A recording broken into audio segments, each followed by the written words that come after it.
Hello guys, ഇന്ന് നമ്മളെ favourite സ്ഥലത്തേക്ക് പോവാണ്. പാമ്പുമേക്കാട് മന. ഇത് കണ്ടോ, ഇത് അമ്മ ഉണ്ടാക്കിയ നെറ്റിപ്പട്ടമാണ് കേട്ടോ. ആദ്യമായിട്ടാണ് കേട്ടോ ഇത്ര തിരക്കില്ലാത്തൊരു സമയത്ത് ഞങ്ങളിവിടെ എത്തണേ. 9 മണിയൊക്കെ ആയപ്പോഴത്തേക്ക് നമ്മളിവിടെ എത്തി. കാര്യം രാവിലെ ആണെങ്കിലും നല്ല വെയിലുണ്ടായിരുന്നു കേട്ടോ. ഇതാണ് വഴിപാട് കൗണ്ടർ. തത്ത പിന്നെ ഒരു സ്ഥലത്ത് അധികം നേരം നിൽക്കാൻ ഇഷ്ടമില്ലാത്ത കാരണം ഞങ്ങളത് അവിടെ കസേരകൾ അട്ടിയിട്ട് വെച്ചിട്ടുണ്ടല്ലോ, അവിടെ പോയിട്ട് അങ്ങോട്ട് ഇരുന്നു. തണലുള്ളൊരു സ്ഥലത്ത് നോക്കിയിട്ടിരുന്നു. 3-4 വട്ടം ചിരിക്കാനും പറയണം. പിന്നെ സെൽഫി ക്യാമറ ഓൺ ആക്കി വെച്ചിട്ടുണ്ടെങ്കിൽ തത്ത ഇതുപോലെ ചിരിക്കും കേട്ടോ. പല്ലില്ലാത്ത മുണ കാണിച്ചിട്ട് ചിരിക്കും. ഈ വരുന്ന പീക്കോക്ക് സാരി എൻ്റെ ആൻറ്റിയാണ് കേട്ടോ, വല്യമ്മയാണ്. അതേ ബാക്കിൽ ഒരു പച്ച ചുരിദാർ ഉണ്ടല്ലേ, അത് അമ്മയാണ്.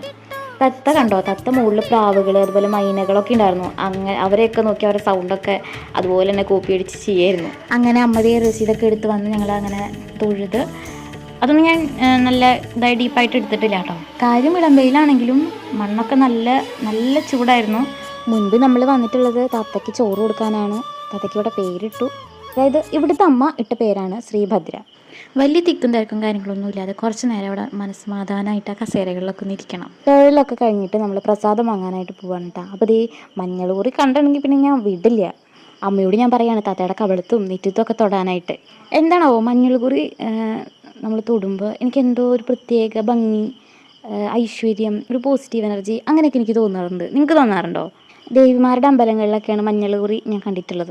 പിന്നെ നമുക്കിവിടെ തീർത്ഥത്തിന് പകരം കിട്ടുന്നത് എണ്ണയാണ്. പ്രസാദമായിട്ട് കിട്ടുന്നത് കണ്ടില്ലേ, പായസം, പിന്നെ 2 പഴവും കിട്ടി. കടും പായസം പോലെ നല്ല മധുരമായിരുന്നു. അത് കാരണം തത്ത അങ്ങനെ കാര്യമായിട്ടൊന്നും കഴിച്ചില്ല. അങ്ങനെ നമ്മൾ അവിടുന്ന് മനസ്സ് നിറഞ്ഞ് പ്രാർത്ഥിച്ച് ഇറങ്ങി. പാർക്കിംഗ് ഏരിയ കണ്ടോ, ഭയങ്കര വിശാലമായിട്ടുള്ള പാർക്കിംഗ് ഏരിയ ആണ്. വിശേഷ ദിവസങ്ങളിലൊക്കെ നിറച്ച് വണ്ടികളായിരിക്കും.